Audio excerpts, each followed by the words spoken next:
APTV Bharat और आपके साथ मैं हूं बॉबी मिश्रा। लगातार सहारा मुद्दे पर एपीटीवी भारत अपनी आवाज़ बुलंद कर रहा है और जो खबरें निकलकर सामने आ रही है वो आप तक पहुंचा रहा है। आज जो हम मुद्दा लेकर आए हैं वो ये कि 6 साल से सहारा के सुब्रत राय पैरोल पर बाहर है।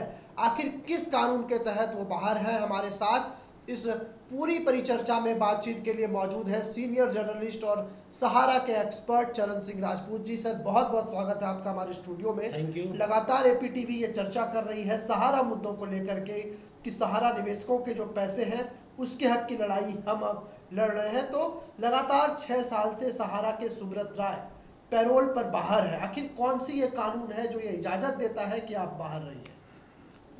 बॉबी देखिए, सुब्रत राय का जो मामला है वो बड़ा पेचीदा है।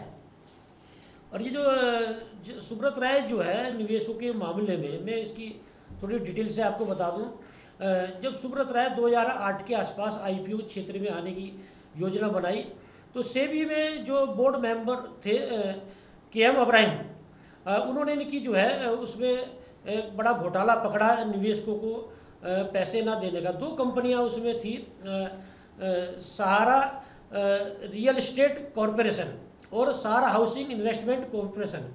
इन दोनों कंपनियों के निवेशकों के पैसे का मामला था और उसमें से भी 25,000 करोड़ रुपए सेबी की देनदारी का मामला था। और सुब्रत राय को जो निवेशकों को पैसे न देने के मामले में तिहाड़ जेल में सुप्रीम कोर्ट के आदेश पर जेल में बंद किया गया था उस समय। तो तब उस समय 2016 में इनकी माताजी, मई के महीने में की बात है शायद, कि इनकी माताजी का निधन हुआ और जब तब ये 2 सप्ताह की पैरोल पर सुब्रत राय को अपनी माताजी के अंतिम संस्कार करने के लिए भेजा गया था। हाँ, लेकिन आज 6 साल होने जा रहे हैं, सुब्रत राय जो है पैरोल पर हैं। दिलचस्प बात यह है जो बॉबी में इस समय देश में एक चर्चा का विषय बना हुआ है कि जो सुब्रत राय खुद 6 साल से पैरोल पर है, जिस सुब्रत राय के खिलाफ हजारों एफआईआर दर्ज निवेशकों ने दर्ज करा रखी है, जिन सुब्रत राय पर अपने कर्मचारियों का वेतन ना देने का आरोप है, जिन सुब्रत राय पर लगातार ठगी का आरोप लग रहा है, वो सुब्रत राय जो वो जेल में बंद थे, उन सुब्रत राय ने एक वकील हैं ईश्वर अग्रवाल जो है, ईश्वर लाल अग्रवाल जो है वकील, उनसे एक राष्ट्रपति महोदय जो है द्रौपदी मुर्मू जी, उनकी एक याचिका दायर कराई है। उस याचिका में ये बोला गया है कि जो संबंधित जज थे उस समय के.एस. खेर और अरिजीत पसायत, उन दोनों जज के अलावा 2 जज और थे कि इन लोगों ने सुब्रत राय को 2 साल 2 महीने जेल में रखा, जबकि उस मामले में 6 महीने की ही सजा का प्रावधान है। ये सुब्रत राय ने एक वकील से याचिका दायर कराई है पूर्व जजों के खिलाफ में राष्ट्रपति महोदय के यहाँ। तो मतलब ये कहा जा सकता है कि एक भाभी गांव में कहावत है कि बड़ी पुरानी कहावत है, हमारे दादाजी और ताऊजी वगैरह हम लोग को सुनाते थे कि जब गिद्दड़ की मौत आती है तो वो गाँव की ओर भागता है। तो ये आज सुब्रत राय पर ये कहावत बड़ी चरितार्थ हो रही है। जिस सुब्रत राय की दरियादली का फ़ायदा सुब्रत राय उठा रही, जिस सुप्रीम कोर्ट की दरियादली का फ़ायदा सुब्रत राय उठा रहे हैं, जिस सुप्रीम कोर्ट की सहानुभूति का फ़ायदा सुब्रत राय उठा रहे, 6 साल से पैरोल पर है, उन्हीं सुब्रत राय ने सुप्रीम कोर्ट के 2 पूर्व जजों के खिलाफ जो है याचिका दायर कराई है। मतलब ये कहा जा सकता है कि सुब्रत राय जो है उन पूर्व जजों को जेल भिजवाने की तैयारी कर रहे हैं। सुप्रीम कोर्ट से पंगा सुब्रत राय ले रहे हैं। तो मतलब ये कहा जा सकता है कि खुद आफत मोल ले रहे हैं। मैं तो ये कहूँगा कि जिस तरह से सुब्रत राय ने जो है सुप्रीम कोर्ट से ये पंगा लिया है, तो सुब्रत राय फिर से जेल जा सकते हैं। तो बड़ी खबर बता रहे हैं चरण सिंह राजपूत कि सुब्रत राय ने सुप्रीम कोर्ट से ही पंगा ले लिया। जिस तरीके से इन्होंने कहावत के जरिए भी तंज कसने की कोशिश की। सर, लगातार सुब्रत राय और जो लोग हैं अपने पैसों की मांग को लेकर के लगातार अडिग है। बीच में आपने ये जानकारी भी दी थी कि जो सहकारिता मंत्रालय है उन्होंने कुछ पैसे रिलीज किए हैं। ये क्या पूरा मामला है? कितने पैसों को रिलीज किया गया है और कब तक वो जो है जो सहारा के स्टेक होल्डर हैं उनको ये कब तक मिल जाएगा पैसा? देखिए, मैं बताऊं कि सुब्रत राय ने इन्हीं निवेशकों के जो आज दर दर की ठोकरें खा रहे हैं, इन्हीं के पैसे के दम पर चाहे राजनीतिक क्षेत्र हो, आपका बॉलीवुड हो, चाहे खेल क्षेत्र हो या दूसरे क्षेत्र हो, ज़बरदस्त रुतबा सुब्रत राय ने कायम किया था और वही रुतबा आज उसके जो काम आ रहा है। ये कहा जा सकता है कि इस समय केंद्र सरकार भी सुब्रत राय को बचा रही है और ये कहीं ना कहीं जब सुब्रत राय लगातार सेबी पर आरोप लगा रहे हैं कि हमें पैसा लेना है और ये 5,000 करोड़ रुपए जो गृह मंत्रालय ने अमित शाह जी ने जो है अनुरोध करके सुप्रीम कोर्ट से सेबी के खाते से रिलीज कराए, आदेश गया लेकिन ये जानकारी अभी रिलीज नहीं हुई है, लेकिन सुप्रीम कोर्ट ने यदि आदेश दे दिया तो रिलीज भी हो जाएंगे। तो कहीं ना कहीं केंद्र सरकार भी जो है वो सुब्रत राय की मदद कर रही है। लेकिन मैं तो ये कहूँगा कि हम लोग जब सहारा में थे तब भी बोलते थे कि सुब्रत राय ने जो सलाकाल पार रखे, आज यदि आज सहारा की जो दुर्गति है, आज सहारा का जो पतन है, आज सहारा में जो कर्मचारियों के निवेशकों के दुर्दिन हैं, या ये कहो कि सुब्रत राय की भी दुर्दिन है, ये जो सुब्रत राय ने सारा जो अपने सलाहकार पाल रखे हैं ये उनकी वजह से है। और वो सलाहकार जो उन्हें सलाह देनी चाहिए कि निवेशकों के सामने आकर माफ़ी मांगे सुब्रत राय और पैसे की व्यवस्था करें, वही सलाहकार उन पूर्व जजों के खिलाफ राष्ट्रपति महोदय के यहाँ याचिका दायर करा रहे हैं कि जिन्होंने जेल में बंद रखा था, जबकि उसमें यदि वो जज चाहते तो उन्हें पैरोल भी नहीं देते। तो ये स्थिति सुब्रत राय और सहारा की है। जैसा आपने बताया कि सहकारिता मंत्रालय और सुप्रीम कोर्ट के आदेश से 5,000 करोड़ रुपए रिलीज होंगे, तो मुझे लगता है कहीं ना कहीं ये ऊँट के मुंह में जीरा की तरह है कि आखिर जब उतने लाखों करोड़ रुपयों का निवेश हुआ है, निवेशक परेशान हैं, सहारा के कर्मी परेशान हैं, ऐसे में 5,000 करोड़ रुपए किस किस को बटेंगे और किस तरह से कैसे बटेंगे? वो भी निश्चित रूप से गृह मंत्री अमित शाह जी ने अभी हरिद्वार में एक कार्यक्रम में बोला भी था कि 10 करोड़ निवेशकों में ये पैसा बंटना है।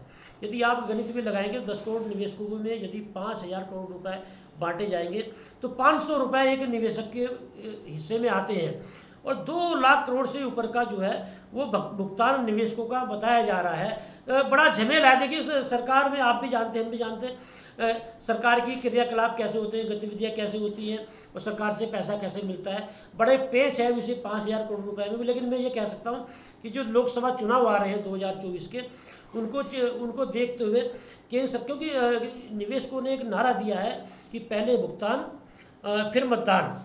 तो जब 10 करोड़ निवेशक खुद अमित शाह अपने मुँह से बता रहे हैं सहारा के, और देश में सहारा के अलावा कई ठगी कंपनियां हैं, तो ये माना जा रहा है कि 40 से 50 करोड़ निवेशक सहारा में ठगी कंपनियों से पीड़ित हैं।